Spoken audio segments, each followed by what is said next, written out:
Irmãos, Ele vive e Ele reina sobre tudo, sobre todos.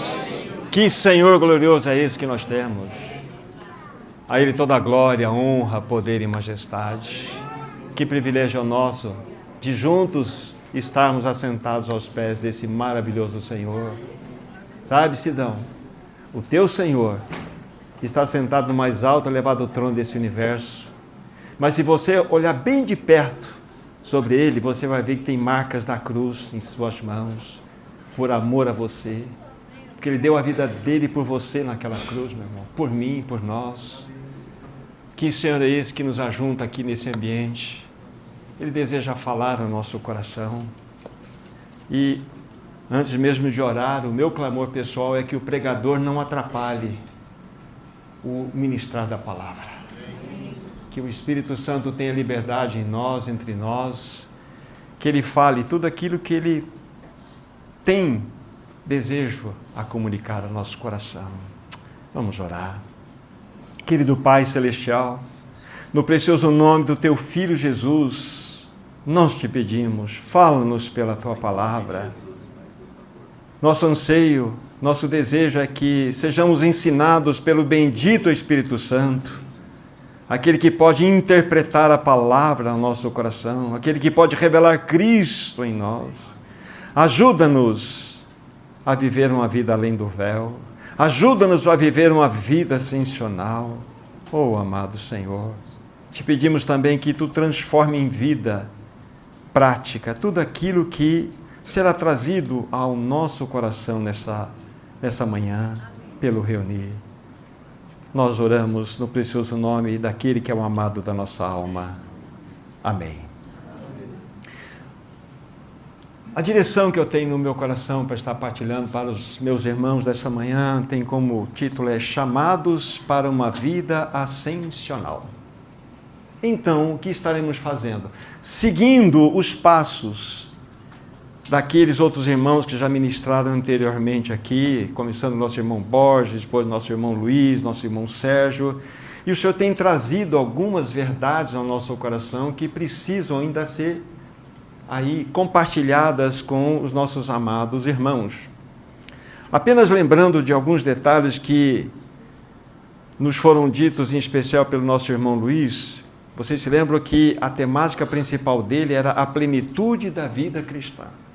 A plenitude, o ápice da vida cristã. E ele disse naquela oportunidade que a vida cristã não é um conceito religioso, não é um aprendizado que nós temos através de informações que chegam ao nosso coração.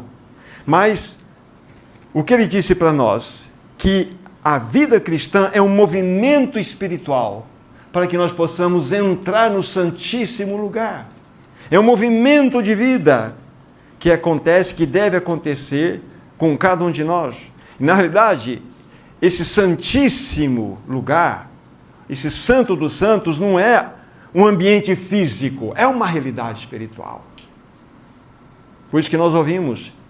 Ele também nos falou, nos lembrou, melhor dizendo, que o Senhor Jesus Cristo é o nosso precursor. É aquele que foi adiante de nós. Ele abriu um novo e vivo caminho para nós, para que nós pudéssemos então adentrar no Santíssimo Lugar. O véu foi rasgado do alto a baixo. Agora, com ousadia, nós podemos entrar no Santo dos Santos pelo sangue, pelo novo e vivo caminho que Ele nos consagrou, pelo véu, isto é, a sua carne. Nós podemos adentrar nesse Santíssimo Lugar. Não somente entrar, olhar, conhecer o ambiente e sairmos. Não! É lá permanecer. E lá gozarmos de uma realidade, de intimidade com o nosso amado Senhor. Fomos chamados para habitar no Santíssimo Lugar. O que é, em realidade, o chamado a uma vida ascensional? Vocês sabiam que as plantas, quando elas crescem, elas não crescem assim numa posição reta, elas crescem de maneira helicoidal. Elas crescem dessa forma. Assim é o crescimento ascensional. É uma escada em caracol. Ou seja, nós vamos aprendendo verdades que vão ganhando mais e mais revelações ao nosso coração. As verdades que nós já temos recebido, o que temos então, agora, o que temos de novidade é a verdade com mais revelação. É isso que tem acontecido conosco. Então, o crescimento ascensional, esse chamado, essa vida, nada mais é do que um crescimento helicoidal, em direção ao Santíssimo Lugar. E como foi muito bem lembrado também pelos outros irmãos, que é impossível nós estarmos nessa realidade de crescimento, de subida ascensional, se não for através do caminho da cruz. A vida ascensional, necessariamente, ela está envolvida com o caminho da cruz. Sem esse caminho da cruz, nós não poderemos crescer da maneira como o Senhor deseja. Para tanto, então, eu quero convidar meus irmãos a abrir a primeira porção, é 2 Coríntios, no capítulo 2. 2 Coríntios, no capítulo 2. Vamos ler aqui do versículo 14 ao 16. 2 Coríntios 2, 14 a 16. A palavra de Deus assim diz: graças, porém, a Deus, que em Cristo sempre nos conduz em triunfo e, por meio de nós, manifesta em todo lugar a fragrância do seu conhecimento. Porque nós somos, para com Deus, o bom perfume de Cristo, tanto nos que são salvos, como nos que se perdem. Para com estes, cheiro de morte para a morte, para com aqueles, aroma de vida para a vida. Quem, porém, é suficiente para estas coisas? Primeira porção. Segunda porção, Jeremias, capítulo 48, versículo 11. Jeremias 48, apenas um versículo, o versículo 11.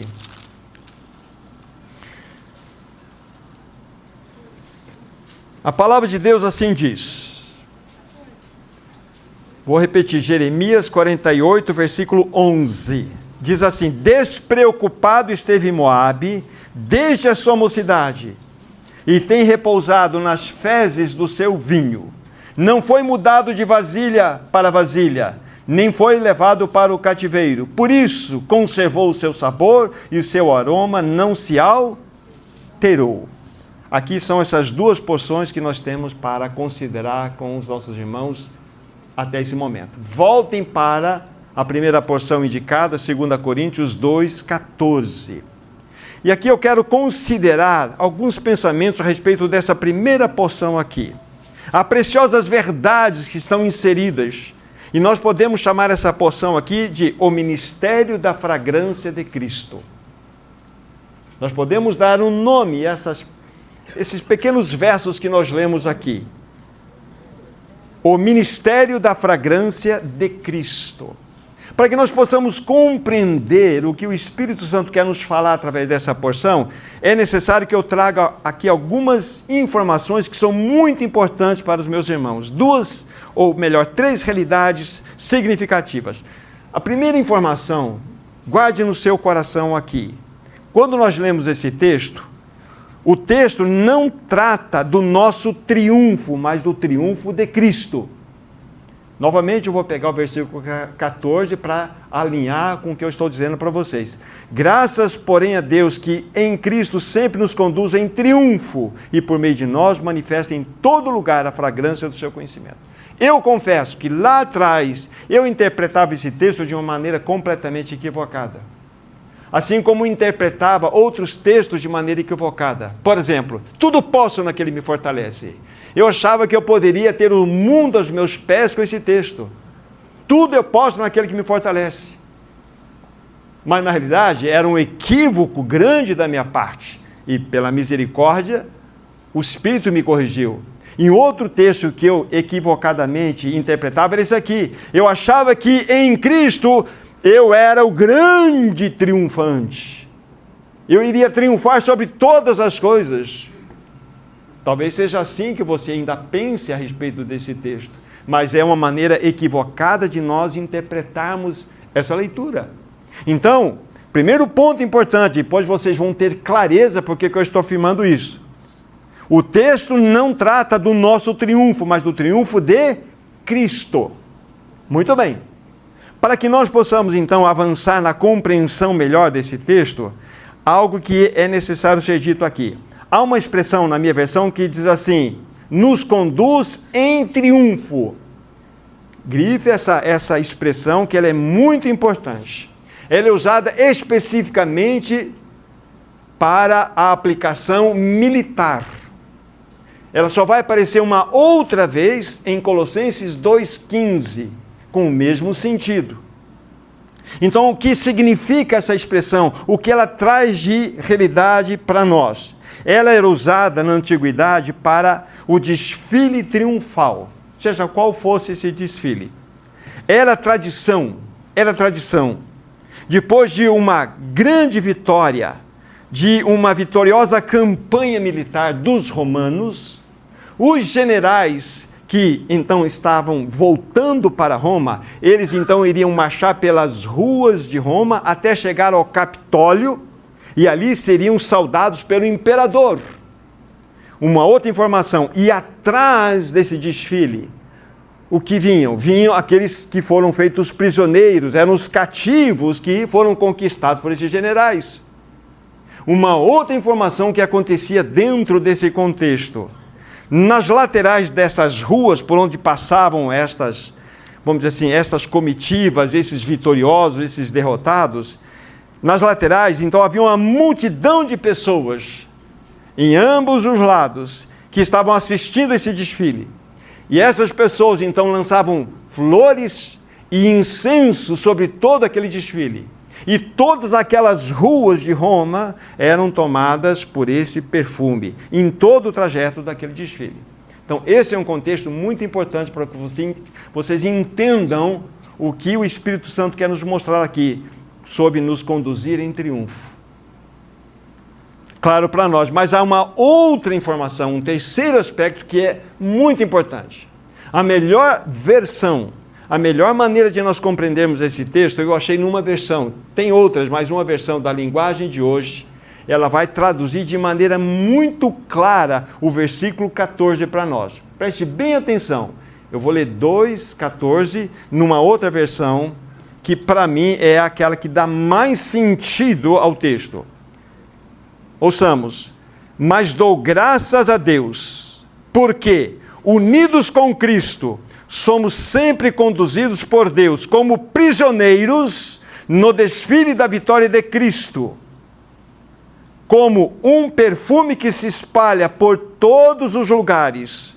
Somos usados por Deus para que Cristo seja conhecido por todas as pessoas. Mudou completamente o sentido, não mudou? Vou ler novamente porque é significativo isto. Olha só essa versão. Mas dou graças a Deus, porque unidos com Cristo, somos sempre conduzidos por Deus como prisioneiros no desfile de vitória de Cristo. Como um perfume que se espalha por todos os lugares, somos usados por Deus para que Cristo seja conhecido por todas as pessoas.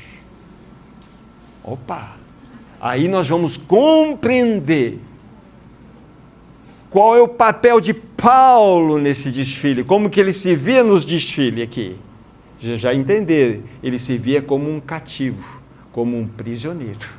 Exatamente esta é a realidade que o texto quer nos mostrar. Então aqui está o sentido real dessa passagem. Em outras palavras, nós podemos encontrar uma expressão como essa em outras versões. Deus sempre nos conduz como cativos no triunfo de Cristo. Deus sempre nos conduz como cativos no triunfo de Cristo. Mudou completamente, não mudou, Wagner, a compreensão desse texto? Lembre-se, o nosso encargo, o meu encargo aqui é estarmos falando sobre um chamado que temos para uma vida ascensional.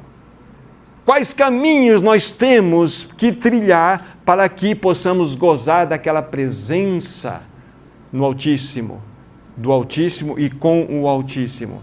Então, nesse texto, Paulo se considerava um prisioneiro. Paulo se via como um cativo de Cristo, estava sendo levado por um desfile triunfal à presença do Capitólio Celestial, na presença do Deus Todo-Poderoso. É impressionante isso. Ele se vê aqui como aquele que foi capturado por Cristo. Ele se vê como aquele que não se pertence mais. Não preciso ir lá, mas em 2 Coríntios 1:9, nos diz que sobre ele, Paulo, havia uma sentença de morte já. Aqui está algo importante para nós. Então Paulo se via como alguém que não se pertencia mais. Agora ele é um escravo daquele que o conquistou. Ele é um cativo. Agora, uma coisa importante. Que tipo de armas, então, Cristo usou para conquistar Paulo? Porque há muitas religiões que usam a ponta da espada para você se converter à religião que desejam, não é isso? Ou você se converte ou você é morto. Mas Jesus não usou a espada, como os generais usaram as espadas para conquistar aqueles prisioneiros, os inimigos. Cristo usou o seu amor, a sua graça, a sua misericórdia, a sua bondade, a sua entrega. Foram estas as armas que Cristo usou. E estas armas que conquistaram Paulo. Estamos falando, queridos irmãos, desses caminhos que nos mostram uma direção para vivermos uma vida ascensional. Paulo está nos mostrando. Para que verdadeiramente nós possamos gozar do santíssimo lugar, nós precisamos ser conquistados por Cristo. Ele não nos vai conquistar com uma ponta de espada, Ele vai nos conquistar com o seu amor, com a sua graça, com a sua bondade, como Ele tem feito. Essa é a grande bênção. Queridos irmãos, eu e você estamos exatamente sendo chamados para participarmos desse desfile, como prisioneiros, como cativos de Cristo Jesus. Nesse desfile triunfal, Paulo se vê como aquele que é o bom perfume de Cristo, e ele o exalava publicamente. Ele manifestava esse perfume por onde quer que ele ia. As pessoas viam que ele era genuinamente um escravo, conquistado pelo amor de Cristo. A questão é, será que as pessoas veem em mim, veem em cada um de vocês, esta realidade, publicamente falando? Como disse uma certa feita aqui, muitas vezes aqui nós cantamos, Ele é o leão da tribo de Judá, mas lá fora nós somos gatinhos encolhidos. As pessoas não conseguem ver Cristo em nós. Então nós precisamos entender, como coloquei na parte da oração feita aqui, que o Senhor precisa nos ajudar a vivermos vida prática daquilo que nós temos desfrutado do Senhor. Então, esse texto está nos mostrando várias verdades significativas. Irmãos, o mundo, de fato, insisto, via Cristo em Paulo, um verdadeiro prisioneiro de Cristo. Aí, qual é a leitura, meu irmão José Luiz, que o mundo faz de você? Um prisioneiro de Cristo? Um cativo de Cristo? Faço a mesma pergunta a mim. Qual é a leitura que as pessoas fazem de mim? Elas veem em Cristo ou veem um religioso? Veem uma pessoa cheia de tradição? É algo que você precisa responder. Nós podemos dizer claramente, Paulo estava crescendo de modo ascensional. Paulo estava avançando, porque o caminho que ele escolhera era o caminho adequado. Paulo se via como um prisioneiro do Senhor. Então esse texto é extremamente rico, porque ele nos ajuda a pensar. Nos ajuda a refletir sobre essa jornada. Queridos irmãos, é muito importante. O caminho ascensional não vai começar com poder, com conhecimento intelectual, não vai começar com força, mas quando nós somos conquistados por Cristo, quando nós fomos derrotados por Cristo, quando nós fomos capturados por Cristo. E isso é necessário que entendamos, que eu vou dizer agora. Eu preciso desejar ser conquistado. Eu preciso desejar no meu coração ser dele. Eu preciso desejar no meu coração ser um prisioneiro, um cativo por Cristo Jesus. E assim como Paulo, todos nós precisamos ser, de fato, aí atraídos por esse amor, rendidos a esse amor, para que nós possamos experimentar e possamos participar desse cortejo, desse desfile triunfal, no qual é o nosso papel? Os vitoriosos lá na frente? Não, aqueles foram conquistados por Cristo, porque só há um vitorioso, chama-se Jesus Cristo. Precisamos ser ganhos, queridos irmãos, nas profundezas do nosso ser, nossa mente, nossa vontade, nossas emoções. Se nós não formos, de fato, conquistados aqui, não haverá vida ascensional. Não haverá vida ascensional. Nós precisamos ser aí derrotados pelo Senhor. E nós precisamos desejar essa derrota. Nós precisamos desejar que Ele nos conquiste. Agora nós precisamos ver que Paulo ele vai falar desse assunto de outras formas, e nós vamos ver aqui agora. Vamos pegar o livro de Atos, capítulo 26, por favor. Atos 26. Atos 26. Enquanto vocês estão abrindo, já vou dizer qual é o versículo. Então, Paulo está diante do rei Agripa. Ele está mais de 20 anos à frente daquela visão celestial que ele teve lá quando ele estava na estrada de Damasco, quando ele é lançado por terra mediante aquela luz fulgurante que é mais forte que o meio-dia, o derrubou. Então ele está relatando essa experiência 22 anos mais tarde para o rei Agripa. Então, dentre tantas outras verdades que ele estará nos colocando aqui, no verso 16 tem algo muito importante para considerarmos. Atos 26, versículo 16. A palavra de Deus diz assim, ele está relatando, só reforçando, ele está relatando para o rei Agripa a experiência que ele teve. E aqui é a fala do Senhor Jesus para Paulo. Versículo 16. Então Jesus vai dizer para Paulo, mas levanta-te e firma-te sobre os teus pés, porque por isso te apareci para te constituir ministro e testemunha, tanto das coisas em que me viste, como daquelas pelas quais te aparecerei ainda. Esse texto. O que eu quero chamar a atenção dos meus irmãos aqui é de uma palavra que, de modo cirúrgico, o Senhor Jesus deixou registrado. Podia ser qualquer outra palavra, mas ele escolheu esta palavra aqui, a palavra ministro. Palavra bonita. Quem você é? Eu sou o ministro de Deus. Eu ministro. Mas vamos ver o original, o que significa essa palavra. Se você for pesquisar lá, você vai encontrar uma palavra assim, ruperete. Mas ruperete, nossa, que é uma palavra até engraçadinha, mas o que significa ruperete? Significa remador inferior. Remador de segunda classe. Esta é a realidade da compreensão desse termo, ministro. Ruperete, remador inferior. Remador de segunda classe. Isto é um ministro. Então vejam só o que a palavra está nos mostrando aqui. E quem são estes ruperetes? O que o Senhor Jesus queria trazer para a compreensão de Paulo e para nós? Quem eram estes remadores que eram conhecidos como que ruperetes, remadores inferiores? Então, se nós pensarmos no tempo, aquelas galéias, aquelas grandes embarcações romanas de guerra, então tem a parte do porão e tem os remadores nas laterais. E eles ficavam lá remando, não é isso? E quem eram esses remadores? Profissionais contratados com CLT? Não, eram escravos, eram condenados à morte, eram pessoas que não tinham mais nenhum contato com esse mundo, estavam desprezados e rumo para a morte. Esses eram os ruperetes.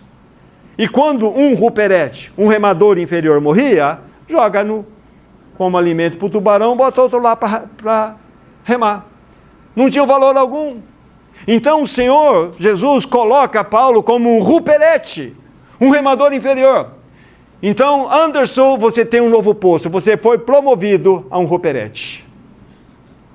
É isso aí, você é um ruperete. Cada um de nós somos um ruperete. Aqui está a realidade. para compreendermos o que significa entrarmos para um caminho ascensional, para desfrutarmos de uma vida na presença do Altíssimo. Depois nós vamos verificar qual é o nosso maior inimigo, qual é nosso ponto de derrota. Mas aqui Paulo então está nos mostrando essa realidade. Então o Senhor Jesus fala de Paulo, e Paulo compreendeu isso. Sabe por quê? Vejam lá em 1 Coríntios 4, versículo 1. 1 Coríntios 4, versículo 1. Então, Paulo, que já havia aprendido a lição, agora no seu desenvolvimento de ministério, ele tem algo a dizer para nós. Repetindo, 1 Coríntios 4, versículo 1. Assim, pois, importa que os homens nos considerem como ministros de Cristo e dispenseiros dos mistérios de Deus. Novamente, a palavra ministros é a mesma, huperetes.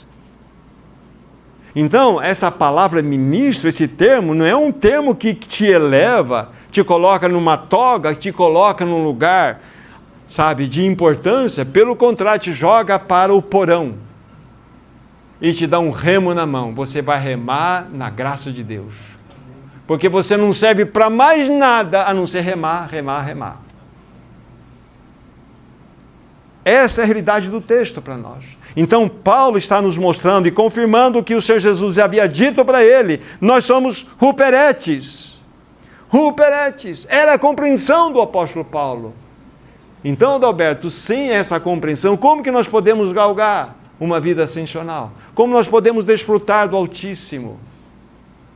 O pior dano, queridos irmãos, fazer uma pausa, o pior dano que o pecado trouxe para o homem caído, o pior dano foi ele tornar-se um ser autossuficiente.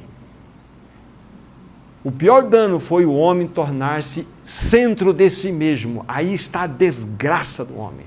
E mesmo como novas criaturas, nós ainda vivemos buscando ser o centro. Nós queremos ser, de fato, a cereja do bolo. Nós queremos ser o centro das atenções. Aí entra então a necessidade do caminho da cruz, para que nós possamos ser colocados no devido lugar. E quero dar uma notícia para vocês, irmãos. Renan, não tem santificação do eu. O eu não vai ser santificado nunca. Marquinhos, esquece. O eu, o lugar dele chama-se cruz. Você não vai melhorar, Marquinhos? Tenho essa notícia para dar para você. Mas Cristo pode crescer em você. Cristo pode crescer em você e você diminuir. Marquinhos já era. Marquinhos está na cruz. Crucificado em Cristo. Nós não vamos melhorar. Mas Cristo pode crescer em nós. Aqui está o ponto. Aqui está. Então, o apóstolo Paulo está mostrando claramente isto. Então, o lugar mais seguro para nós é, de fato, entendemos esta realidade na qual nós fomos todos colocados. Somos remadores inferiores. Aqui está o caminho para uma vida ascensional.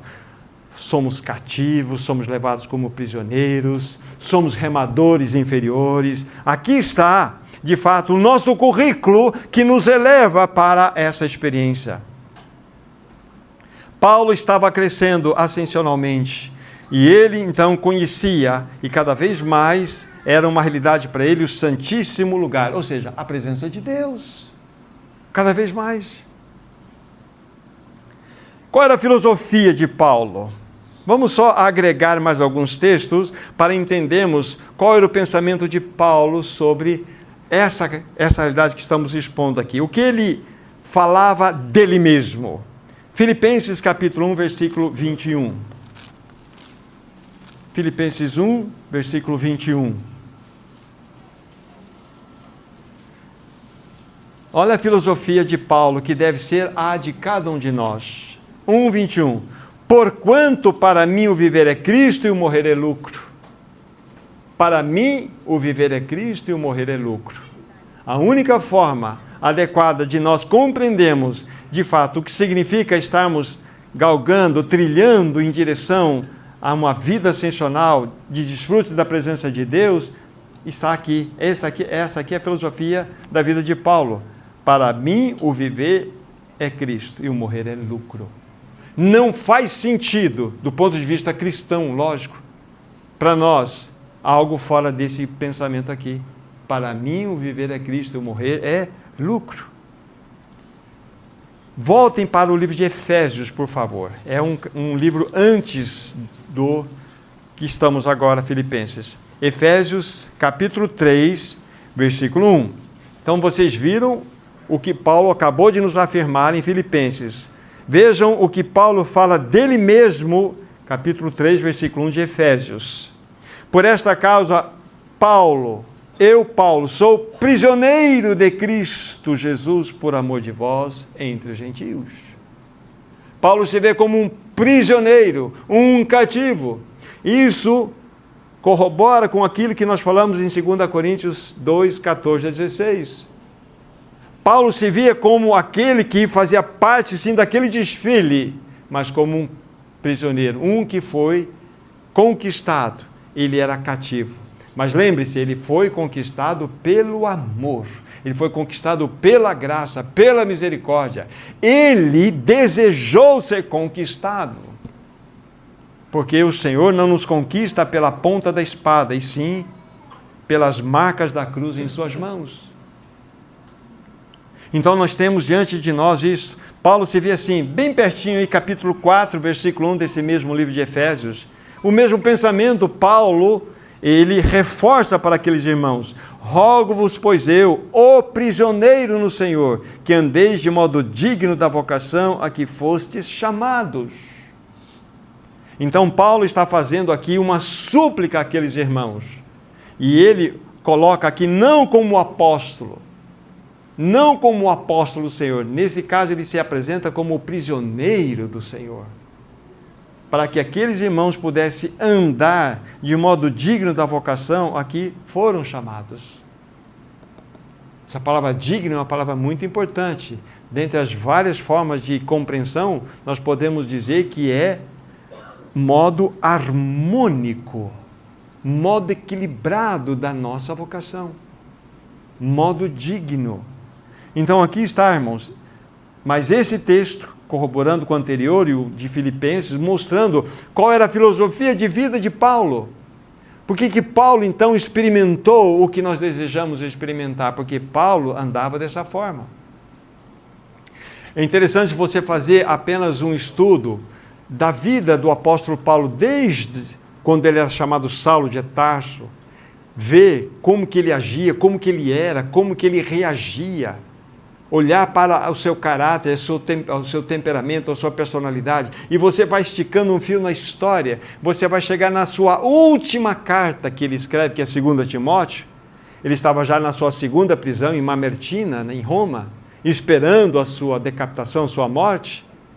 É interessante, você ler aquela carta, para mim é uma das cartas mais lindas, não tem como você ler e não chorar naquela carta. Porque você não vê Paulo, você vê Cristo.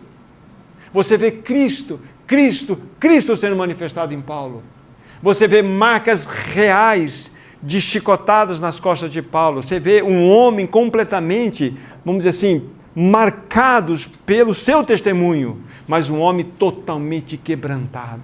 Um homem que espelhava e manifestava Cristo. Ele manifestava o bom perfume de Cristo. Ali estava um prisioneiro do Senhor. Não um prisioneiro do sistema, de Nero, do império, mas era um prisioneiro do Senhor. Ele não se via em nenhum momento como uma vítima da sociedade, nem uma vítima do sistema. Ele se via alguém que estava, de fato, nas mãos do Senhor. Um prisioneiro de amor. Essa era a filosofia de Paulo. Vai dizer que Paulo não gozava das regiões celestiais naquele momento? Vai dizer que Paulo não estava sentado nos mais altos, elevados lugares, junto com o Senhor, lugares celestiais? Ele gozava da presença. Quando ele, falamos há pouco do livro de Filipenses, né? Quando a igreja de Filipos, em Filipos nasceu, vocês sabem como que nasceu, né? Foi na base da chicotada. Ele e seu companheiro Silas foram presos lá em Filipos e depois de darem muitas chibatadas, eles foram lançados no cárcere inferior. Vocês se lembram disso? E por volta da meia-noite, Paulo questionava com Silas: Silas, o que fizemos de errado? Silas, será que aconteceu? Será que nós não oramos o suficiente? Será que o inimigo tomou conta? Não foi isso, né? Paulo e Silas oravam e cantavam louvores a Deus. E foi tão poderoso o louvor que os céus não se conteve e mandou um terremoto. E as cadeias se abriram. Esses homens estavam não numa prisão interna, estavam nos lugares celestiais, irmãos, louvando ao Senhor. Isso é habitar nos lugares celestiais de maneira prática. Quando as tribulações chegam, as provas chegam, e quanto mais você é exprimido, mais graça sai de você, mais amor brota de você. Devemos deixar de ser um povo intelectual, religioso, e entender que nós somos chamados para uma vida prática. Então Paulo desfrutava assim, ele era um prisioneiro, ele era um cativo, ele era um ruperete. E Romanos capítulo 1, versículo 1 vai nos falar, ele usa uma outra palavra aqui para que ele se autodesigne, autoclassifique. Romanos 1:1 diz assim: Paulo, servo de Jesus Cristo, chamado para ser apóstolo, separado para o Evangelho de Deus. Ele não começou que Paulo, apóstolo de Jesus Cristo, chamado para ser servo, não. Ele começou Paulo, servo de Jesus Cristo. Essa palavra doulos é mais forte do que a palavra servo, é escravo. E o escravo aqui não tem direito algum sobre ele mesmo. O escravo, quando ele era comprado por um senhor, ele não tinha direito de absolutamente nada. O escravo, um cachorro, uma enxada, um cavalo, era a mesma coisa para o seu senhor. Ele poderia matar um cavalo como matar esse escravo que... Então Paulo se via como um escravo, não do sistema, mas o escravo de amor de Jesus Cristo. Então aqui está esses textos mostrando-nos a filosofia de vida de Paulo. Esse homem habitava ou não habitava os lugares celestiais? Habitava, vivendo com seus pés na terra, enfrentando as lutas, as dificuldades, mas ele gozava da presença do Senhor. Ele não tinha informação bíblica na cabeça, ele tinha Cristo vivendo no seu coração. Amém. Nós temos que sair dessa teoria de ter muitas informações, e que são informações boas, mas que elas se transformem em vida em nossos corações, para que as pessoas lá fora possam verificar, ali vai, ainda que essa expressão é apenas para que entendamos, ali vai um ruperete, ali vai um escravo, ali vai um prisioneiro de Cristo Jesus. Queridos irmãos, como nós iremos crescer ascensionalmente? Quando nós poderemos gozar do Santíssimo Lugar, assim como Paulo, Silas e outros tantos gozaram, mesmo vivendo nessa terra? Quando nós fomos totalmente ganhos por Cristo Jesus. Quando verdadeiramente nós formos conquistados, derrotados pelo amor de Cristo. Não pela espada, mas pelo amor. Amados irmãos, será que eu já tenho sido conquistado por Cristo? Será que eu tenho experimentado dessa realidade de me tornar um cativo, um prisioneiro de Cristo? Será que estamos exalando o bom perfume de Cristo? Será que esse bom perfume tem sido manifesto através da minha vida, das minhas ações, das minhas reações? Outra pergunta, será que eu desejo mesmo ser um cativo? Henrique, você deseja mesmo ser um cativo? Já calculou? Senta e calcula. Devemos calcular. Ele não nos obriga, ele nos chama a sermos cativos. Vinde a mim todos vós que estáis cansados e sobrecarregados, e eu vos aliviarei. Tomai sobre vós o meu jugo, e aprendei de mim que sou manso e humilde de coração. E aí segue o texto. É algo que nós precisamos desejar no nosso coração. Eu preciso desejar isto. Meus irmãos, este é o caminho da cruz. Não há atalhos para gozarmos de uma vida além do véu. Não há atalho, não há como nós acharmos caminhos aí diferentes. Lembre-se, a cruz nunca será compulsória. Compulsório é aquilo que é obrigado. Você tem que pagar o imposto, é compulsório, não tem assunto. A cruz, ela precisa ser escolhida. Eu escolho o caminho da cruz. Eu desejo o caminho da cruz. E se eu não desejar o caminho da cruz, o Senhor não vai empurrar a cruz sobre mim. Querido irmão, querida irmã, nós fomos chamados para exalarmos o bom perfume de Cristo em todos os lugares por onde formos. O perfume é algo incrível, não é verdade? O perfume, você não consegue ver perfume, você não consegue ouvir perfume, mas você pode perceber que por onde o perfume passa, ele vai deixar um rastro. É tão gostoso sentir um bom perfume, não é verdade? Passa uma pessoa perto de nós, vai num ambiente, você é cativado por aquele ar, por aquele perfume. É algo extremamente agradável. Que tipo de perfume a minha vida tem exalado? Que tipo de perfume que as pessoas têm sentido quando eu estou conversando ou quando falam a meu respeito? Que tipo de perfume as pessoas podem sentir a partir do meu próprio testemunho? Que grande testemunho, meu irmão, minha irmã, essa cidade teria se essa assembleia fosse toda perfumada. Perfume de Cristo. Por onde quer que nós possamos ir, as pessoas possam, de fato, sentir o aroma de Cristo em cada um de nós. Esse é o teu, esse é o meu desafio, querido irmão, querida irmã. Quanto seria abençoador para essa cidade? Então aqui está, nessa primeira consideração do texto. Então, naquele desfile, nós não estamos com os generais. Naquele contexto, nós somos como os prisioneiros. Mas aí quando nós colocamos e aplicamos a história, nós sabemos que o nosso general é Cristo. E Ele nos cativou pelo seu amor, pela sua graça e misericórdia. Nós fazemos parte desse batalhão que está sendo levado, conquistado até a presença do Capitólio Celestial, que é o Deus Todo-Poderoso, Pai Celestial. Esse é o nosso amado Senhor. Então o Senhor deseja que verdadeiramente nós entendamos isso. Então vamos considerar a segunda porção, Jeremias 48, versículo 11. Jeremias 48, versículo 11. Vou ler só novamente, de modo rápido, para trazer a lembrança. Despreocupado esteve Moabe desde a sua mocidade, e tem repousado nas fezes do seu vinho. Não foi mudado de vasilha em vasilha, nem foi levado para o cativeiro. Por isso conservou seu sabor, e seu aroma não se alterou. Aqui está algo extremamente importante para nós.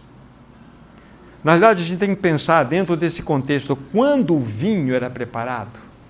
Só para a gente entender aqui o contexto. Quando o vinho era preparado, então ele deveria ser despejado de uma vasilha a outra vasilha. Porque o vinho tem aquela borra, aquelas fezes.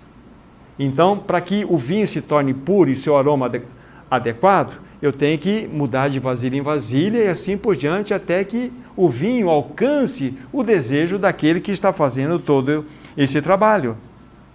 Até que aquela borra, como diz a minha versão, aquelas fezes possam ser eliminadas, eles precisam ser trocados de vasilha em vasilha, para que então o aroma, o seu perfume, no final de tudo isso, possa ser um perfume adequado. Aqui mostra-nos que Moabe, ele viveu de maneira completamente despreocupada. Na sua mocidade, ele estava sentado nas suas próprias fezes, no seu vinho. E ele não foi mudado de vasilha em vasilha e nem foi levado para o cativeiro. Vasilha em vasilha para nós aqui é uma aplicação espiritual. Isso aqui é um princípio espiritual. Essas vasilhas significam provações. Provações. Então nós temos a figura aqui, então, aquela vasilha com vinho e com a borra. Aqui está a sua e a minha descrição. Você tem tanto a vida de Cristo como você tem o seu ego ali dentro. Se você mexer isso aqui, mistura aquela borra. Às vezes nós somos tão bonzinhos, né? Mas chacoalhe um pouquinho. Leva você para a aprovação. Você vai ver Não é isso? Então nós precisamos passar de vasilha em vasilha. Somos reativos, somos críticos, somos explosivos. Isso é o teu, é o meu ego. Então ali é uma figura clara do cristão. Então fala, despreocupado esteve Moabe, não foi mudar de vasilha em vasilha, nem teve cativeiro, ou seja, ele nunca teve prova na vida dele, não tem problema. E o cativeiro são situações apertadas, mais difíceis ainda. Ou seja, tem pessoas que não têm problema. Não existe um cristão aqui presente que não tenha batalha, seja pequena, seja grande. Todos nós estamos em batalhas, porque este é o caminho. Este é o caminho. Então o Senhor precisa nos mudar de vasilha em vasilha para que essa borra, esse ego possa ser tirado. Esse é o caminho da cruz. Esse é o caminho da cruz. Como estou dizendo, essas mudanças de vasilha em vasilha nada mais retratam para nós do que as provações, as tribulações que nós temos diariamente sobre nossas vidas. Então, meu irmão, quero falar que você casou com a irmã certinha. Minha irmã querida, esse é teu marido. Ela é a bênção na sua vida. Ele é o fator de presente na sua vida. É a bênção. Esse é o relacionamento maravilhoso que o Senhor permitiu na nossa vida. É isso. Nós estamos ao lado, sabe? O Senhor nos colocou para andarmos juntos. E nós nos espiamos, nós nos tocamos, na verdade. Mas esse é o assunto. Para que o Senhor possa tratar com o nosso ego. Mexe um pouquinho, sobe o trem. Então nós precisamos passar de vasilha em vasilha. De vasilha em vasilha, até que o vinho seja purificado. Esse é o caminho ascensional. Estamos dizendo o que falamos na primeira parte com outros textos, com outro raciocínio. Irmãos, se nós não aceitarmos, vamos dizer assim, as vasilhas enviadas pelo Senhor, que são as tribulações, se nós relutarmos contra as provas, então o que vai acontecer? Aí vamos lembrar do irmão que ele falou, nós vamos retroceder. Mas lá em Hebreus fala, nós não somos dos que retrocedem, mas você pode retroceder quando você começa a se levantar contra as provações, começa a se levantar contra os problemas. Renda-se e compreenda que o Senhor está nesse assunto. A única coisa que eu e você devemos lamentar, trata-se dos nossos pecados. Os nossos pecados nós devemos botar a boca no pó, confessar e buscar o perdão que nos foi dado em Cristo Jesus. Irmãos, Paulo havia sido mudado de vasilha em vasilha. O cheiro do velho Paulo estava cravado naquela cruz. Agora ele exalava o bom perfume de Cristo Jesus. Paulo entendeu claramente o que significa o ministério da fragrância de Cristo. É a interpretação daquela porçãozinha que eu dei para vocês. Ministério da fragrância de Cristo. Irmãos, o Senhor nos chama para sermos, de fato, prisioneiros de Cristo Jesus. Agora, muitas vezes, com vergonha eu posso dizer, eu também creio que eu posso colocar os meus irmãos, quantas vezes o perfume do anjo caído saiu de nós? Não é verdade? Quantas vezes exalou de mim, exalou de você um perfume do anjo caído, maligno, as nossas reações carnais, as nossas durezas, sabe, as nossas posturas irredutíveis. Isso é cheiro do perfume do anjo caído. Então nós precisamos que o Senhor nos ajude para que nós manifestemos ou expressemos esse bom perfume que é o perfume de Cristo Jesus. Ele nos chama, queridos irmãos, para sermos prisioneiros dele, Cristo. Cristo nos chama para sermos seus remadores inferiores, seus ruperetes. Ele nos chama para que nós sejamos seus escravos de amor, tenhamos orelhas furadas. Ele nos convoca para que nós possamos exalar o bom perfume por onde quer que possamos ir, irmãos. Esse é o nosso ministério, o ministério da fragrância de Cristo Jesus. Assim, queridos irmãos, nós vamos, galgar e desfrutar dos lugares celestiais. Nós vamos entrar além do véu, como Paulo e Silas, e nós vimos, e poderíamos citar outras situações aqui, de modo claro, eles viviam nas regiões celestiais. É assim que você e eu temos sido convidados, para entrarmos além do véu e lá permanecermos. Mesmo andando nessa terra, permanecermos no alto. Porque você e eu já estamos assentados nos lugares celestiais em Cristo. Ainda que nossos pés estejam aqui, mas nosso ser todo está lá. E devemos, de fato, confiar que o Senhor está fazendo isso em nós, irmãos. Esse é o nosso grandioso ministério, o ministério da fragrância de Cristo Jesus. Que o Senhor abençoe ricamente e que nós sejamos aqueles que verdadeiramente possam manifestar lá fora a vida de Cristo, o bom perfume de Cristo. Vamos orar. Amado Pai Celestial, por tua infinita bondade, nos conceda o privilégio de nos tornar, de fato, nesse termo que aqui foi usado, remadores inferiores. Ajuda-nos, Senhor, de fato, a desempenharmos o ministério da fragrância de Cristo. Ajuda-nos a percorrer esse caminho de uma vida ascensional. Nós queremos, de fato, que as pessoas toquem a Ti mesmo quando estiverem conosco. Ajuda-nos a viver para a Tua glória. Que a Tua palavra não volte vazia em nossos corações. Em Teu nome, Jesus, nós oramos. Amém, Senhor. Amém. Deus abençoe, irmãos. Até às 18h15 estaremos aqui nos preparando para a mesa do Senhor. O Senhor abençoe todos, em nome de Jesus.